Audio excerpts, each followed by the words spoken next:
안녕하세요. 안녕하세요. 저는 문 브라이언이라고 합니다. 오늘 여기 계신 국제 동료들을 위해 영어를 발표하도록 하겠습니다. 감사합니다. Good morning. My name is Brian Moon, Vice President of International Sales with the Consumer Technology Association. Thank you to Chairman Lee and Akai for the invitation to speak today at the 14th Annual Asia Exhibition Forum. As Mr. Kim just spent the last 45 minutes talking about is evolution and industry paradigm, an event like CES had to take on many, many different changes over the past 50, now going on 51 years this coming January or next month. And so a lot had to change when the very first show focused on radios and televisions. And now we're looking at different types of technology, as Mr. Kim mentioned in his presentation, that are on the forefront in the future. And so I want to spend the next few minutes talking about how CES has changed over the past 50 years, what new technologies and industries we've had to incorporate into our event to make it successful and to stay relevant. Several years ago, we had a theme that said, innovate or die, which is very, very forward, but it was our thinking. And our president has a saying that says, never do the same show twice. Otherwise, you become irrelevant very, very quickly. So before we talk about CES, I think it's helpful to talk a little bit about the industry. So we are the Consumer Technology Association. Many people don't understand or realize that CES and CES Asia is actually owned by the Consumer Technology Association, or CTA. We are a tech trade association based in Washington, D.C., and we represent the $320 billion consumer technology industry in the United States. We have more than 2,200 member companies, all with offices in North America, including companies such as Samsung and LG Electronics. And our mission is simple. Our mission is to expand the global technology industry and to promote innovation. So, brief history about CES. In 1967, CTA now was actually formed as a consumer electronics group, and that was part of the Electronics Industries Alliance. And then the first CES, or Consumer Electronics Show, started that year with 250 exhibiting companies and 17,500 attendees in New York City. And actually, Chairman Lee told me last night that he once attended CES when it was in Chicago, which is unbelievable. So thank you for your support in Chicago. So it was a long time ago, but it was a very, very good event. In 1995, the Consumer Electronics Group became the Consumer Electronics Association, or Consumer Electronics Manufacturers Association, or CEMA. And then in 2000, CEMA became its own corporate entity and became the Consumer Electronics Association. And then 2 years ago, in 2015, the Consumer Electronics Association changed the Consumer Technology Association, or CTA, what we are now. And the reason I just briefly wanted to talk about the history is because, similar to CES and our event, the association had to change as well. Because again, when we first started in 1967, our member companies were radio companies, television companies, then VCR companies, Laserdisc companies. But now, as we look at 2017 and the new generation, our member companies are companies like Uber, Lyft, Airbnb. These are not electronics companies anymore. These are technology companies. So we also, as an association, had to change and evolve to make sure that we are present and we're representing the industry as a whole.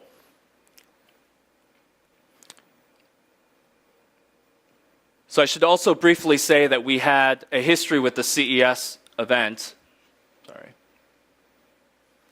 So our brand of CES has actually also changed and evolved over the past 50 years. So we first started off as a Consumer Electronics Show. Then we changed to the International CES. Then the International Consumer Electronics Show. But now we are officially known as only CES. So whenever you see that in branding and marketing, we're only CES now because the brand is so strong And again, we don't focus on just consumer electronics anymore. So the brand is CES. We celebrated our 50th anniversary this past January. And over the past 50 years, companies have used CES as a platform to launch new innovations and new products. Over 700,000 new products have been introduced at CES. So it started off again with the VCR, CD player, HD TVs, tablets, netbooks, and Android devices. And now more recently, the new technologies we're seeing are 3D printing, self-driving technology, and 4K Ultra HD TVs. CES in Las Vegas is the world's largest innovation event, and it has a global footprint because technology brings everyone together. And it's held every year in January, and it touches every major industry now, from wireless to automotive to content to retail. And for those of you who have never attended CES, here's a brief history.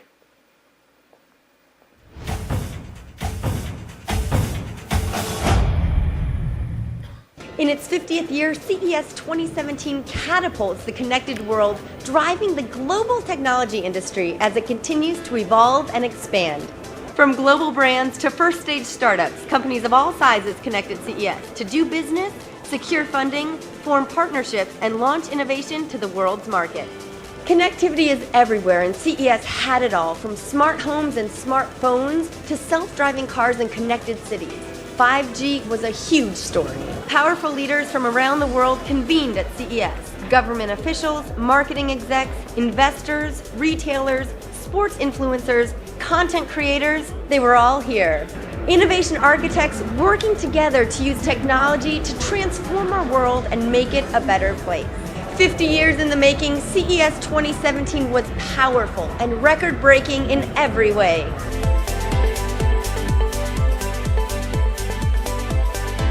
CES is the world's largest innovation event, and we'll be back in Vegas for the 2018 show January 9th through 12th.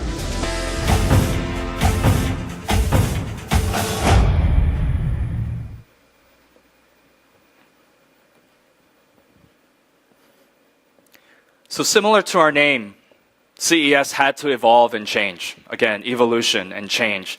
And as the technology industry continues to change and evolve, new markets that we were not used to seeing at CES are now showing interest.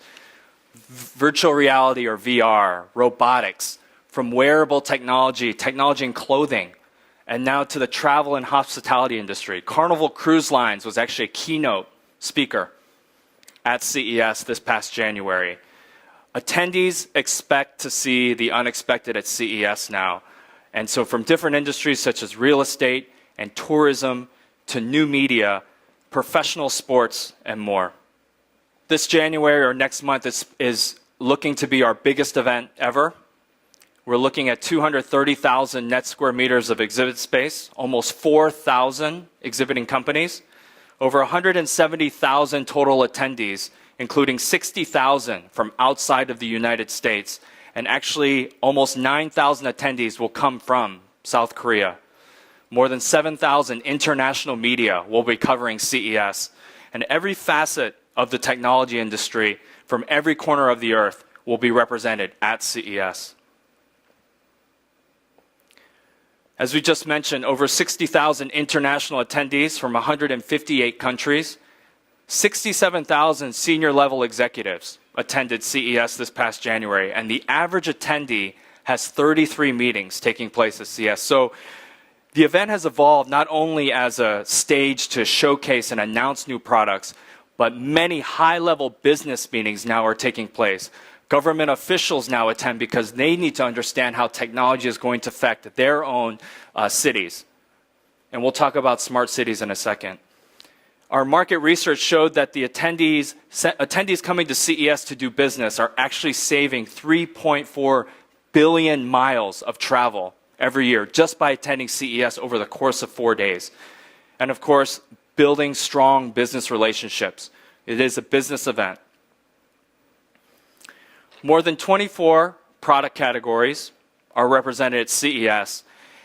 And when we were talking about evolution and how CES has changed from general consumer electronics, I wanted to focus on 7 areas that are most recent to CES that has allowed us to transform from a consumer electronics show to really a consumer technology show.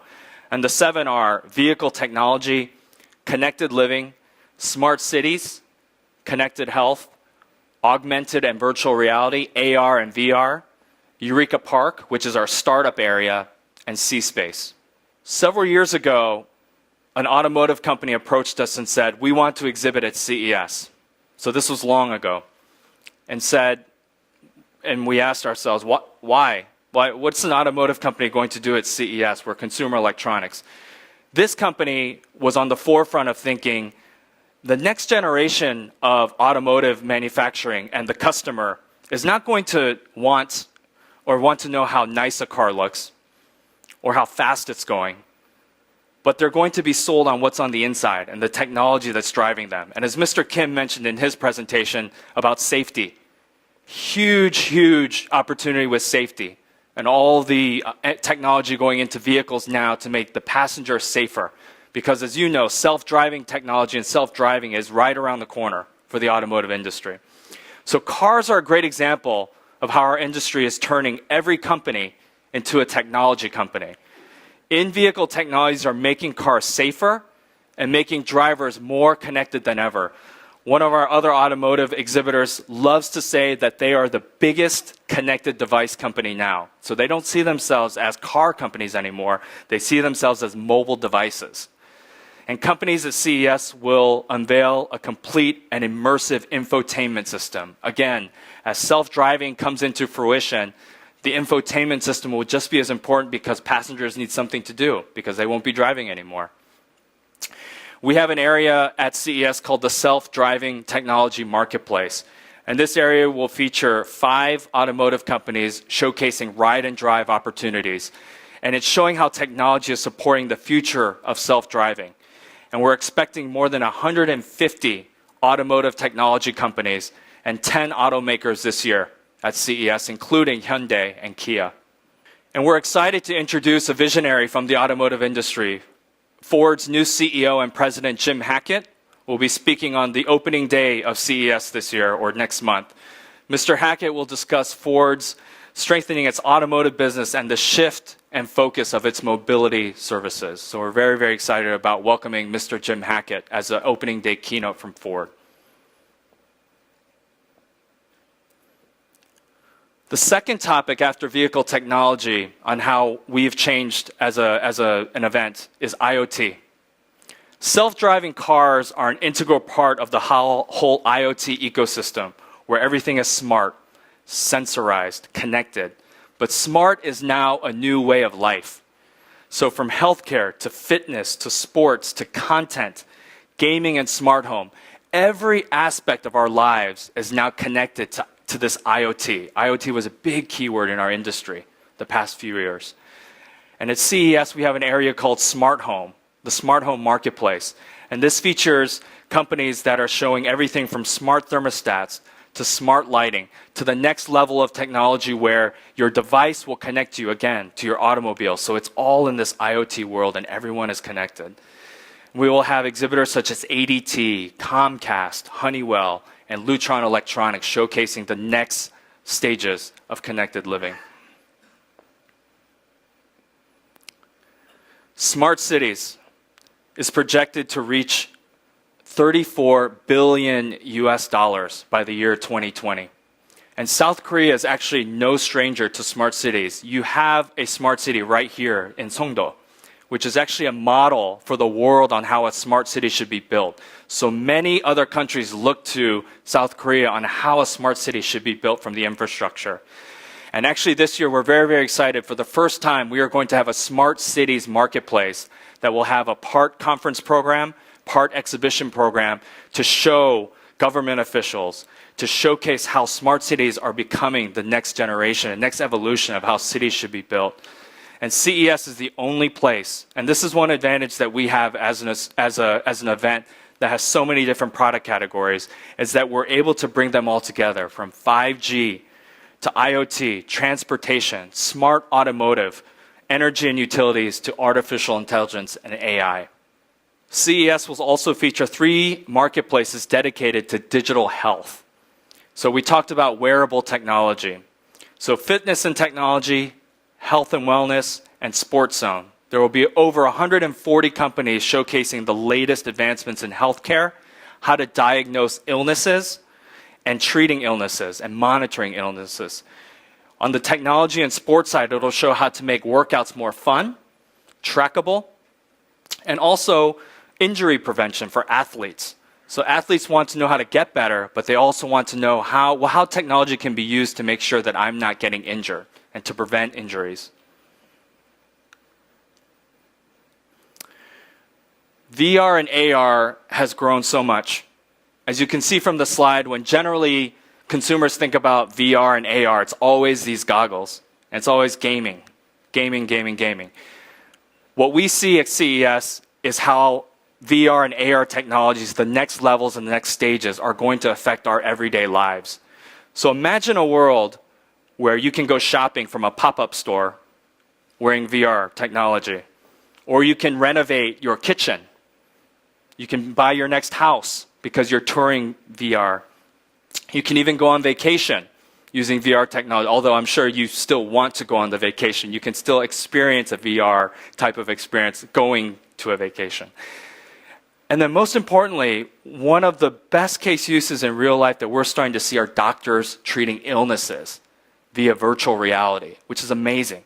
That doctors can remotely treat a patient with VR and AR. This is the next level of this technology that we're starting to see, and will be focused at CES. We'll have 2 areas, the augmented reality marketplace and the gaming and virtual reality marketplace that we've incorporated into CES, very popular areas. We have more than 70 companies participating in both that will be showcasing the next level of AR and VR technology. Eureka Park is not new. We've had this area on the show since 2012, and it's our startup area. It has grown to more than 800 startup companies. And we actually have a process where there are new startups every year. A startup cannot participate in Eureka Park for more than 2 years. And we have 25 startups this year from South Korea, which we're very proud of. At Eureka Park, startups can connect with manufacturers, investors, and media.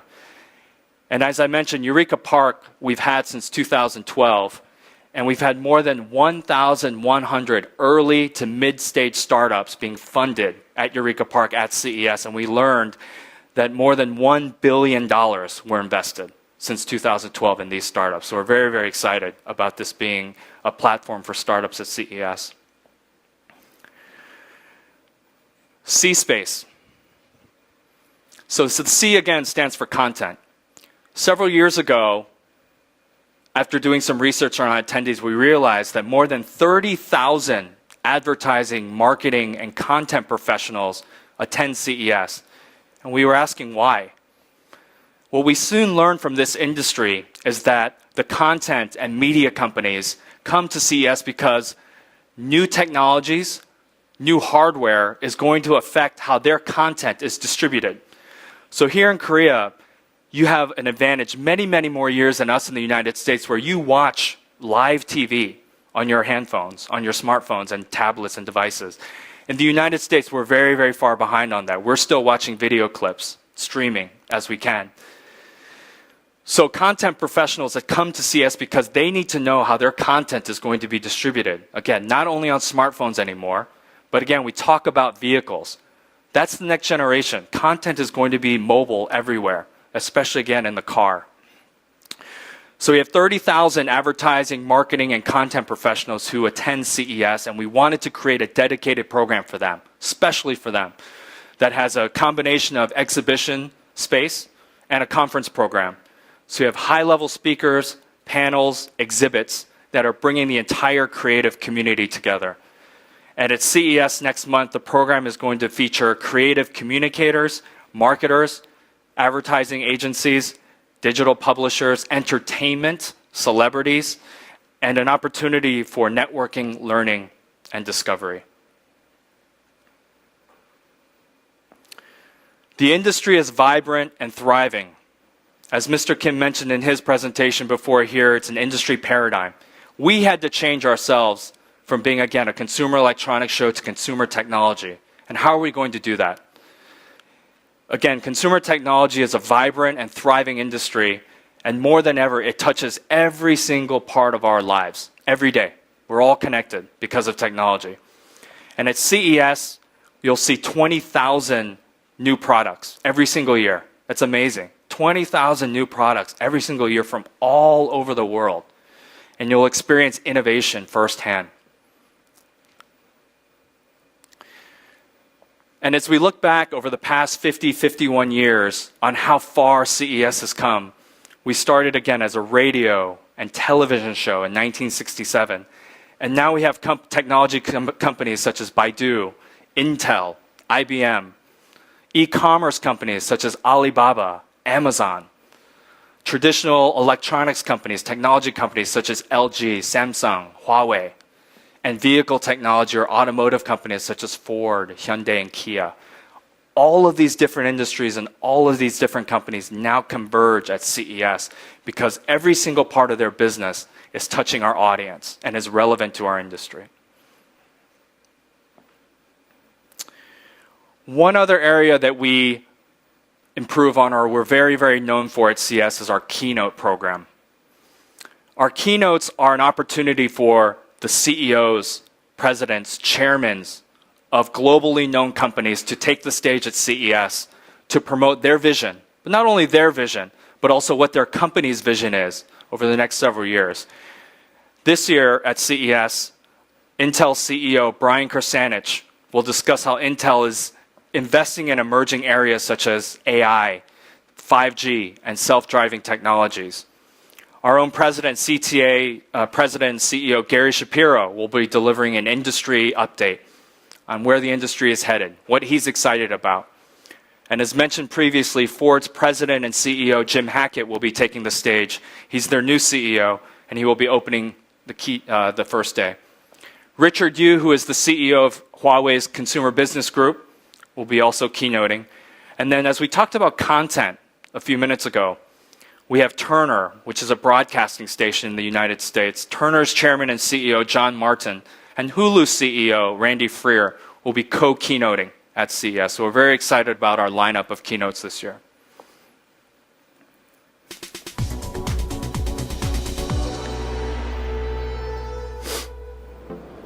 Big and small companies from around the world were here this week in Shanghai for CES Asia 2017.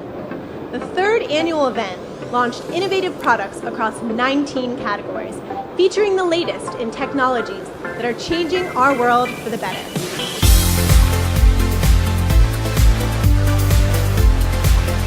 First, we introduced our big three direction of the future mobility in this CES Asia. And also we introduced the fuel cell concept and autonomous driving in CES Asia. It's amazing because we see so many people here in our exhibition hall and we have met so many potential cooperate partners. You know, for Suning, this is the third time we participate in CES Asia and we have seen a very active audience. So we have got a lot from this series of CES. So we are very honored and happy to be here. More than 35,000 attendees from more than 80 countries were drawn this week to Shanghai. Over 3 full show days, the event hosted more than 450 exhibitors from 22 countries, including more than 75 startups. CES Asia is a very, very good platform for us really to showcase our technology and then also meet our colleagues in the industry. I think it's a great place to show up here. This event is very, very successful and has a wide effect or popularity among all the people here in China, in Asia. So we continuously will be here year after year. CES Asia is truly the only event in Asia where the full technology industry comes together to highlight the latest in vehicle technology, robotics, smart home, sports, and more. Join us next year in Shanghai, June 13th through 15th, 2018.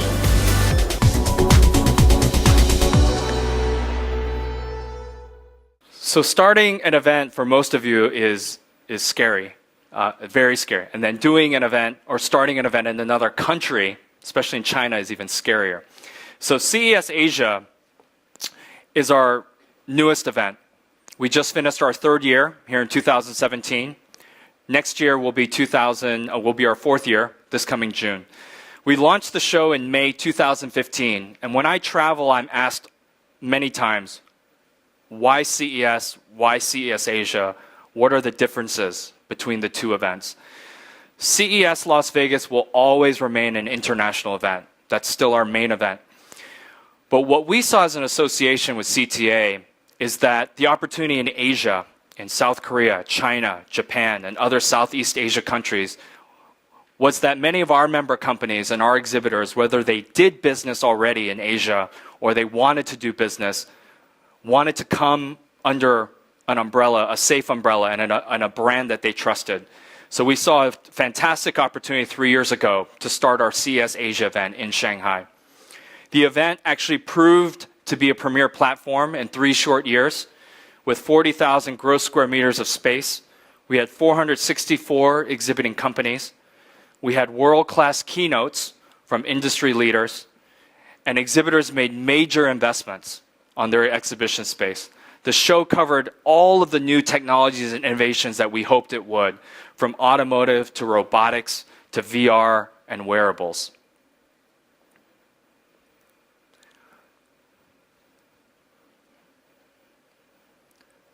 As I mentioned, the event this year had 464 exhibiting companies. We had global brands such as Huawei, Samsung, Hyundai, BMW, and Mercedes-Benz participating. And we're returning to Shanghai next June. We're expecting 22,500 net square meters across 5 exhibition halls, 450 exhibiting companies. To close, our industry is more dynamic than ever, and I hope I was able to give some examples of how CES, CTA, how we've been able to change and evolve to follow our industry and to make sure that we were incorporating still our current industry and our current leaders, but also incorporating new companies who are involved in technology. CES recognizes the need for innovation and has evolved to incorporate all the latest technology trends. I hope to see you next month at CES January 9th through 12th. It's not too late to register. There are still hotel rooms still available.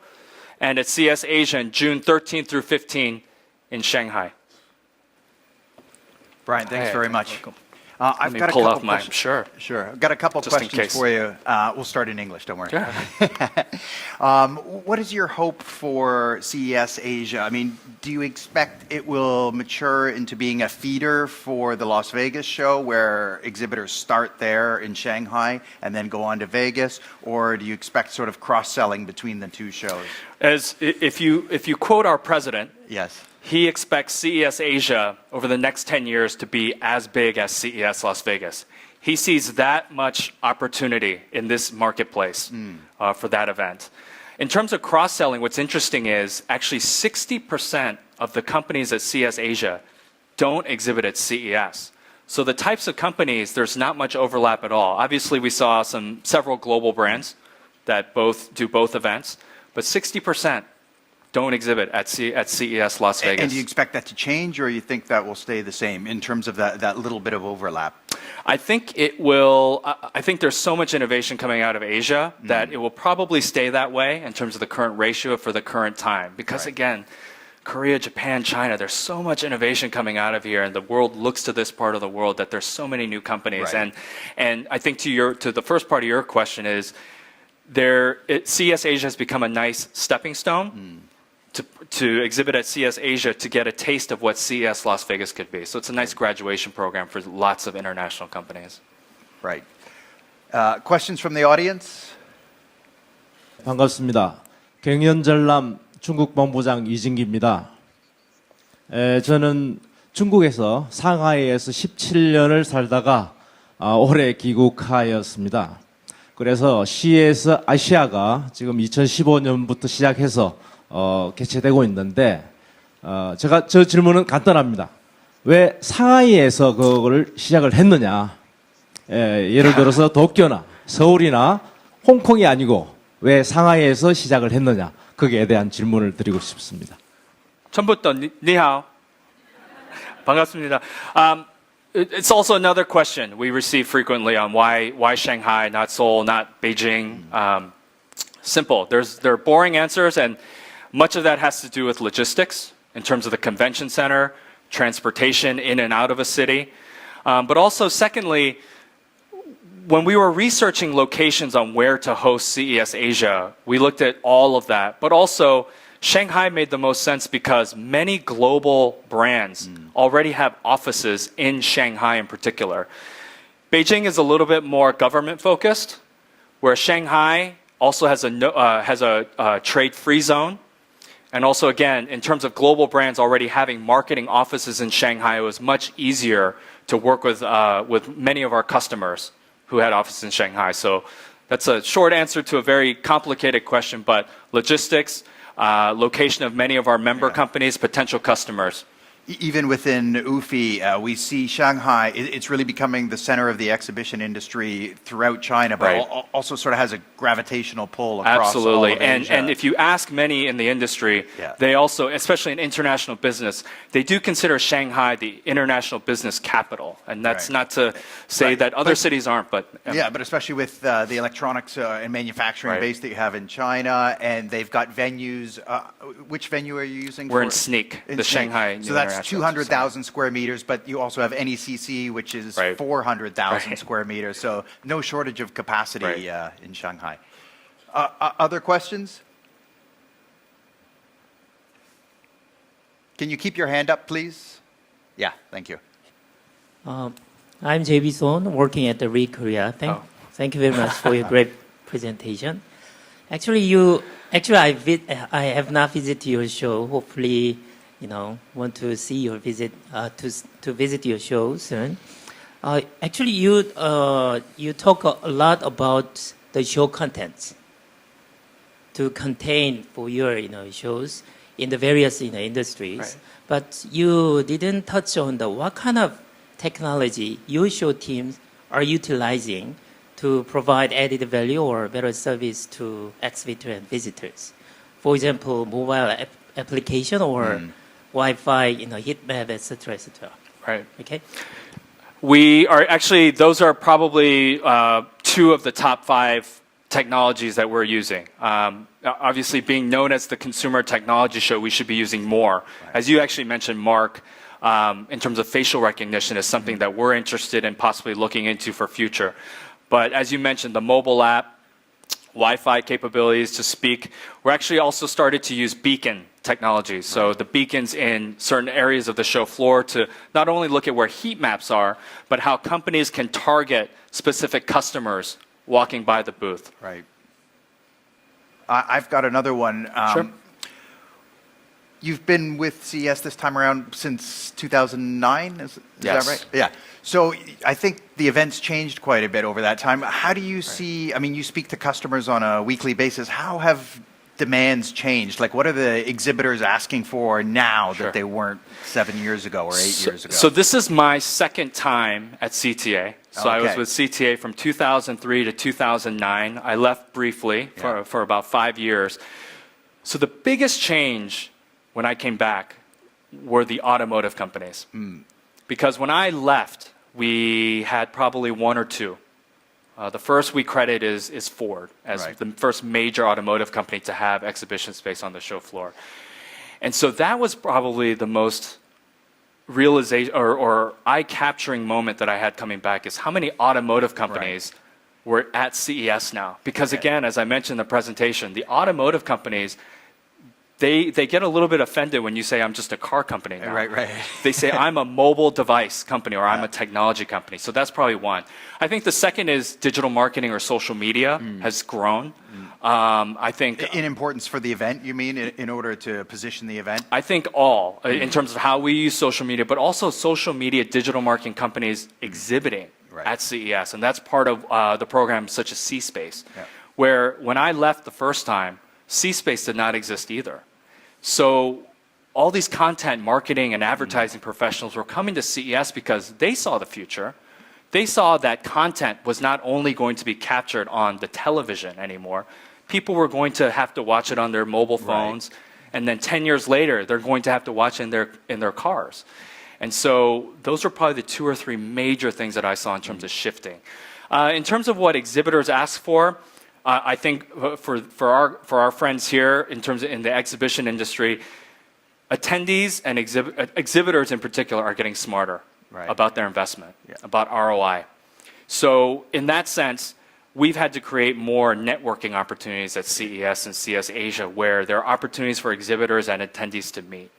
And so that's one of the key areas that we've worked on over the past several years. There's a lot of competition for marketing spend now, Right. where they're going to spend Right. it. So you really have to show that you demonstrate that ROI now. I Absolutely. Guess. And I promise you, we do not rest at any point thinking that a company is going to re-sign again the following year. And I don't think any of us can, because, as you just mentioned, marketing dollars are looked at so strongly these days that for many of our customers, when the marketing team is looking at their budgets or the events team is looking at their budgets, one of the first things they'll always look at is trade shows. Yeah, it's easy. It's to easy. drop It's an that. easy, right? Yeah. That's $1 million I can take off there. Yeah. Any other questions? Okay, I'll save one more for. Okay. I had a list. Okay. The last one I wanted to ask about was what struck me in your slides was I think one of the things that must have changed over the past few years is the need for experience at the show, right? Trade shows used to be you go to the booth and that's it. And it looks like it's completely changed now, where people want to get in, they want to drive the car or experience the car. Is that really a trend that you've seen within the exhibitor base, where they're really trying to give the visitors experiences? I think I'll give credit much to the exhibitors. Right. Because they're starting to see that. So you've got very, very smart marketers coming into our industry now. So one of the great highlights and destinations at CES is Samsung has a virtual reality experience in the grand lobby. And so everyone you see there holding and riding a roller coaster and things like that. But then from a business standpoint, we have the self-driving marketplace. So we have 4 companies that let attendees and media come in and experience self-driving demonstrations. And then I would say also Eureka Park, which is our startups that potential investors or people who are curious or media like to meet one-on-one with these small companies, who many of them very, very smart people, and they get to touch and feel and see what they're thinking about. Now. So I would say I would give more credit to our exhibitors, because they're getting smarter and they understand there's so much going on at the show. They also need to pull in attendees to their own booths. They need to compete to get them in the booth. But I think our industry is exciting because it's focused on technology. Technology is fun, right? And so everyone wants to touch and feel and experience technology. So, but a lot of credit to our exhibitors, our customers, who are creating these experiential experiences. Thank you. I keep this on.